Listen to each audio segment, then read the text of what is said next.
So that's the definition of each of those. So then you go to programs. I'll give you a chance just to read that.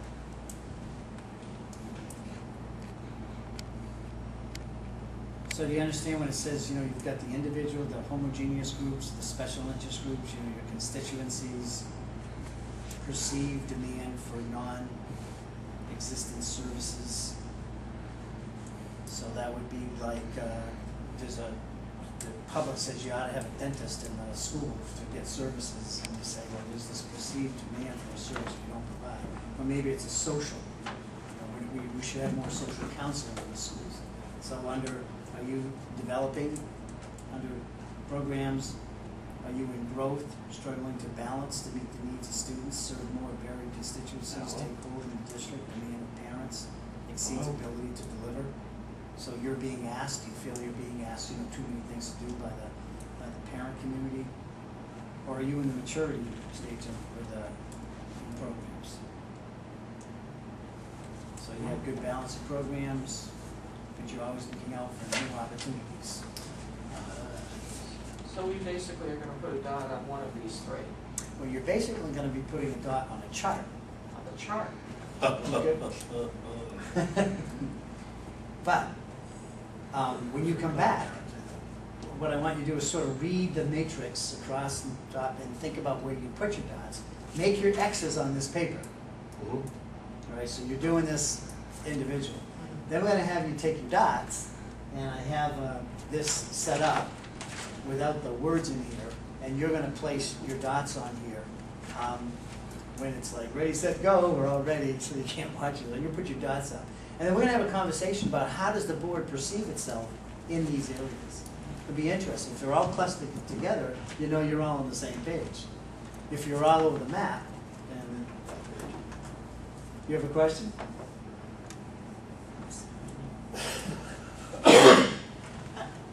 I need to take some more Advil because my tooth is killing me. Oh, no. That's what I was thinking. Okay, well, it's a good time. Just want to make sure if I'm not making myself I was just wondering because I'm thinking, I feel bad. And then the final document I just refer you to, and I don't think I did make a copy of this one. This is simply to remind you that the only constant is change, and yet, unless you're dead. And I suppose you decompose it. It's still changing, right? And then you're going to grow a tree. And yeah, exactly. But this, it truly is. You have a crisis in leadership. So you have an organizational growth, and you have you have your creativity. There's always going to be a crisis to drive the organization. Maybe crisis isn't a good word, but there's always a need of urgency. We have to do something better. And as you're growing, your creativity, your direction, your delegating, your coordinating, your collaborating, well, it'd be nice if we were up here collaborating, but there's a crisis right now. Now, I'll just make this up.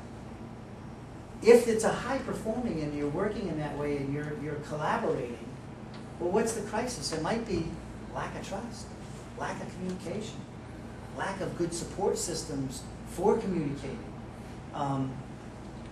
It might be lack of test results. I know I'm going to give you a headache words. I mean, it's something, So what are those? If we had an understanding of what the public and what you perceive as those are the crises, then we can understand we're going to grow as an organization. But there are going to be bumps in the road because it's normal. And we shouldn't look at a crisis as this is bad.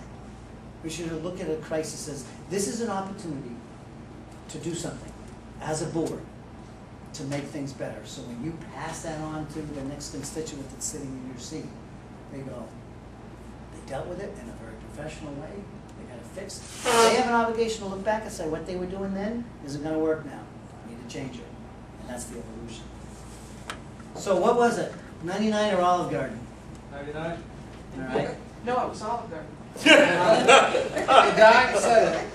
I want to congratulate you because you realize that you have pretty much done everything that we were going to do in the morning. Yes, we're on task. You're right on task. Great task, We're Master. back. We're gonna go right to there. Well, I want to thank you for helping me to stay on task. And I So we go on apologize email? for taking Well, you off task. No, Why would you but apologize by writing? those are good discussions. This is what we don't get to have at meetings. Would you say, Rich? We going to eat now, is that the plan? Yeah, why don't we go to eat, we'll come back, now we are taking different, leave that here, Come back. What? When we leave come that back. all here, We'll do that when we come back. Okay. yeah. So when you get back, you can sort of look at that, and I wanna take a break and, start off with something a little We're bit. gonna walk over? Might as well. Not that far. Did you? Yeah, not that far at all. It's a beautiful day.